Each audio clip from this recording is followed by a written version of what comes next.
Smile Gilberts. Welcome to my gym in my home. And tonight I'm going to talk about, in network marketing, who does the work.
I'm also going to talk about tax traps and when should you go full-time in network marketing, or should you?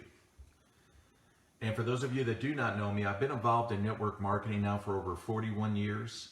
I started full-time about 28 years ago when I sold a junk truck when I was bankrupt, broke, put $200 into my business, and that was it. I never looked back. When people say this business doesn't work, they're wrong. So I want to acknowledge some wonderful people that are going to join tonight with us before I begin. And the first we'll go to hello C-Row.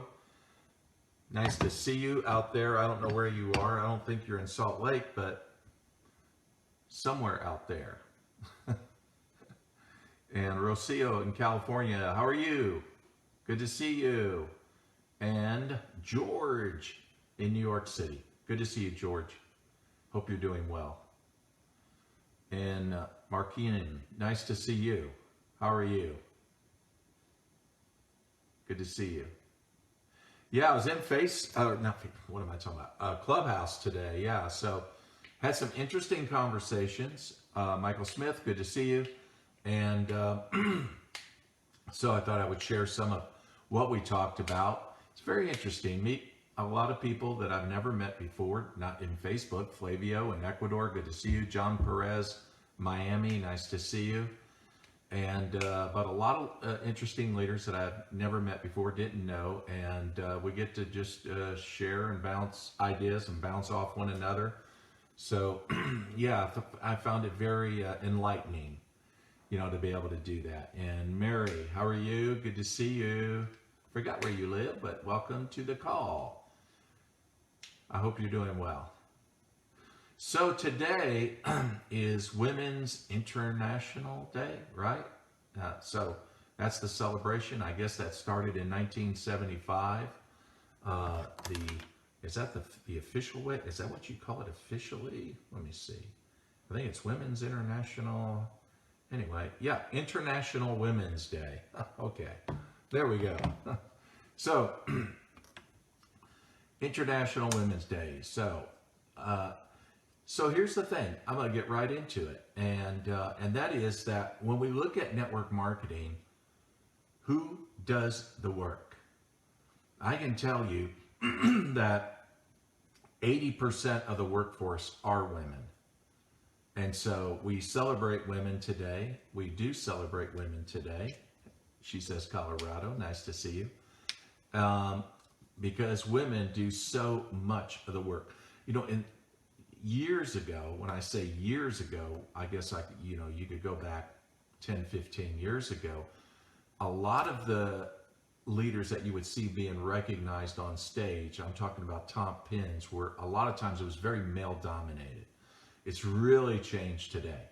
And for good reason too, and it's very deserved, because so much of the work that's being done in network marketing is being done by fantastic women. And they're very, some of them are very gifted, very incredible in social media, and just in, sorry, I was in the sauna, in training and things like that. They bring a lot of talent to a team. So that's one thing that we want to make sure that we do, guys, is make sure that you do honor these incredible women that are in your teams. Because again, they make it happen. They really make it happen. And I can think back over many years in different companies that I've been in, some great women that I've worked with. Just, I wish I worked with some of them today, but it was in different companies. But they were incredibly talented, very driven, very creative. But that's what we have today. We see more of it today, more of it. And as we see the whole COVID thing, how it's shaking up businesses, even though there is, signs of recovery, still, there are going to be businesses that are not going to recover. Companies are going to reinvent themselves. People that were business owners are going to shift. And many of them are going to be women. So, Daniette, nice to see you. So, look for that. Look for that kind of talent out there, because it is out there and it's amazing. It really is amazing. So, so I wanted to do that first, is acknowledge all you great and awesome women out there that are, just totally awesome. You're not just awesome in your companies, you're awesome in your families, you're awesome with your children, you're awesome with your grandchildren. So I wanted to start by acknowledging that. Dania, nice to see you in Illinois. And now, so I'm going to just quickly talk about some things that was in Clubhouse today. And by the way, if you have a question on anything that you want to bounce off me, something that's just, pressing you, feel free to do that. And if George sees it, then you can screenshot it and send it to me, George. One of the things we talked about, and this was the second thing I wrote, I titled in my video, Tax Traps. One of the problems and this is a common problem, that many get themselves into when they become a business person, when they have their own business. When you join a network marketing company, that's what you are. You have a business. Now, that doesn't mean it's incorporated. It just means you have a business. But one of the common problems that people get into is tax problems. That's because if you work for a company, they take out taxes on you, right? Network marketing companies don't do that. You have to do that. And many are not disciplined enough to do that. They really aren't. Now, this is probably a video you should share with your downline, because when it comes time to pay the taxes, it turned out they just had a wonderful time on that money. They just had a wonderful time. They probably don't know what they did, but they had a great time. And the money is spent, but now they got to pay taxes. And they're like, oh my gosh, where am I going to get the money for the taxes? Yeah, right. And I can tell you, this is one thing I shared today in the group. I said, listen, I can remember when I was in a company that I needed that money to live on, so I didn't set anything aside for taxes. I just thought, okay, I'll just do it later, right? I'll just do it later. The problem with later was the company wasn't around anymore. And then I went to another company, and it was the same thing. I needed the money because now I was backed up on bills, right? I needed the money to live, so I didn't save any money for taxes. And then the company went bust. And then I went to another one. Same thing. I'm serious. That has happened. and then when I, and then that's it. And then finally, now I got this tax debt, right? And that's what a lot of people go through. They will get in trouble. and so Here's the thing that you have to do, and this is what I recommend that you do, is just be smart about that. You need to take at least, I would take 25% and set it aside in a bank account that just sits there. Or if you want, it's up to you. And again, I'm not a tax advisor. I'm just saying this is what I would do, okay? Or you can simply write them a check every month and just send it off. Put the tax year on, written on, this is for 2021, and keep a record of everything you sent in. That's it. Yeah, the reason why it's important to put that year is because they may apply it to a different year. They may disagree on something that you did some other year. And so, but the other thing is that, so again, setting money aside, and then that's it. It's just gone. Now you can decide what to do with the rest of that money. Okay? That's a common sense approach to it. When you start making more money, good money, hey Rick, you start making significant money, whatever you define as significant, okay? It may be wise to incorporate, and that's certainly what I did. And I'm going to tell you right now that the problem with people that just go to H&R Block or, you know, the local people in town, right? Those people are basically extensions of the IRS. They're not people that are going to be creative about showing you legal loopholes so that you can avoid paying a lot of tax. I remember when I had a tax accountant in South Carolina, and that's what he told me. He said, Jeff, I'm going to tell you everything that's been tried has been tried. You aren't going to save any more money by being incorporated, blah, blah, blah. Well, anyway, when I moved, I got a different different accountant, and she's in LA, and she said, he said, what? That's the most stupidest thing I ever heard. Of course, you're going to save a lot of money if you're incorporated. See, different accountant, right? But again, a lot of these accountants they're extensions of the IRS. They don't get creative. They don't stay up to speed on how tax laws change every year. When those laws change, strategies change. And for example, I mentioned this today in Clubhouse that you can actually, and because I didn't know this, because my accountant told me this, because all these wealthy people out there do it, and these politicians do it. And that's the reason why it's never going to change, because the politicians do it. You know, you can set aside $200,000 a year and not pay any tax on it. But it's a retirement. It's a retirement investment that you can set aside. But now when you retire and you pull the money out, then you'll pay taxes on it. You will pay taxes on it. That's what I was told.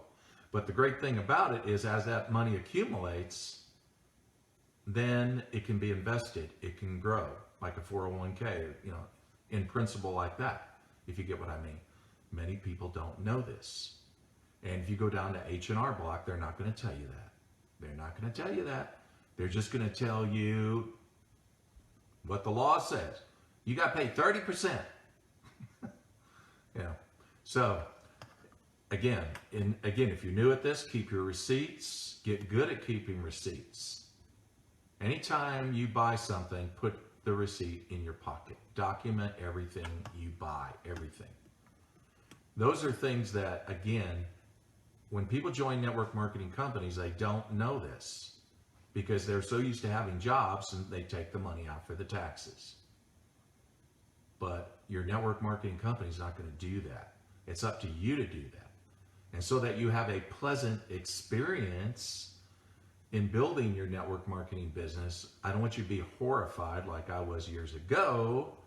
What happens when you don't set that aside and pay it? So those are just some thoughts on that, you know, strategies you need to keep in mind. And the third was about when to go full time. You know, here's the thing. I don't push people to go full time in network marketing. I let that happen on its own, you know, just organically. People have to feel that. They have to have that burning desire. When they do, I'm not going to discourage it. On the other hand, I'm not going to encourage it. If they're excited, they're talking about going full time, I'm saying that's great, that's wonderful. So let's talk about it. Let's talk about you going full time. How's your income doing now? Now here's the thing, friends. Sometimes when you're in the business, you might peak, you might hit a rank, you might have a bull run in your team growth. It won't always stay that way, okay? What you want to do is when it plateaus, and it will plateau, what does it plateau at? Because the at is the most important thing. Because that's what's probably going to be the repeating value of your income monthly. Now, it may start pushing up. Hopefully it will. Hopefully it's not going to go down. But the thing about it is, you need to see at least 3 consistent months of growth, that when it plateaus at something that your family can live on. So for example, guys, your wife is excited about the fact that you bring in $40,000 a network marketing income. I'm just throwing a number out. $40,000 a year, because your job, you're making $60,000. So you're not, but together now, see, you're making $100,000. She loves you. She loves you. Okay, $100,000. Yeah, man. I mean, she's giving you massages. I mean, she's just treating you right? But then when you quit your job, because you just know you're going to stay on a bull run and make big money, and it just stays at 40,000. You're not making 100 anymore. How does she feel about you now? You come home, you find your underwear, everything up in the tree, like somebody rolled your house. That's what we call it in America, a toilet roll, right? They just rolled you, okay? Yeah, the locks are changed, okay? That's how she feels, okay? Anyway, that's the thing. And so what we have to keep in mind is premature full-time can really create a family crisis and really stress a family out. And that's something I just, like I said, I don't discourage people going full-time. I welcome it going full-time. What I like to do is when a leader starts talking that way, before they quit their job, I like to have just a very frank talk with that leader and say, hey, I think it's awesome that you have that desire. But let's look at this. You're not single, right? Right. Okay. So friends, when I went full time, it was pretty much, I was on my own. So it was just me, myself, and I. But when you have a wife, when you have children and all that, that's different. Now you're affecting other people, right? And that's the thing that I would say to that leader is, you got a wife, you got kids, you got a mortgage, right? And what? Are you paying on your car? Oh, you're paying on your cars. Okay. Okay. So here's the thing. I think it's great you want to go full time, but when you compare what your bills are, what your expenses are every month, how can you sustain that? Maybe you should give it more time. Here's the thing. Here's what I want you to understand. A lot of people think that if they have more time, they'll be more successful and they'll make more money and they'll move up in rank in the compensation plan. That's not true. I've seen part-time people do a better job simply because they got less time. So they're very careful with what they do with their time. Very careful who they spend their time with. And and for that reason, they get more done than somebody who has nothing but all the time in the world. And they just don't know what's a priority, because now they got all this time. So again, I think it's great to go full-time into network marketing. I'm all for it. But what I want to see is, I want to see your family excited about the fact that you do it and it doesn't hurt them financially in any way. And that's the thing. So I hope you got some value out of that. And don't take me wrong. Again, I rejoice when people want to go full time. I think George sent me something here that maybe you had a question. And let's see what we had here. Oh, is this now? Okay. No, that was the other day. Okay. Okay, we're almost there. Oh, hey, Tim King in Australia. How you doing, my friend? $40,000 tax debt for this reason. Lesson learned. Okay, there you go. That's a comment. Okay, that's not a question, but that's a comment. Oh, we got one from Korea. If anybody can read Korean, please translate that. That one I can't. 감사합니다. That's all I can say. Thank you. 감사합니다. Because that's all you're going to get out of me tonight on that. Oh, I love people from Korea. I think they're so beautiful. But that's right. And so, I've gone through these tax, like I said, I went through it. So now, and one of the things that I did recommend in Clubhouse today is that when you do start making some very good money and you can afford it, just get an assistant. Because I have an assistant and, she keeps me in check, and she lets me know when certain, like quarterly, when I pay my taxes, it's quarterly. Okay. So every month she'll take out money. She puts it in an account. She knows exactly what to pay, when to pay it. She checks with she has QuickBooks online. So my accountant in LA is connected with her. She can see the books. Everything is very transparent. So there's no confusion. That's the thing that we have. What's interesting, I remember, here's an attitude too. Why some people do not want to do well in network marketing. And I've heard this, several times.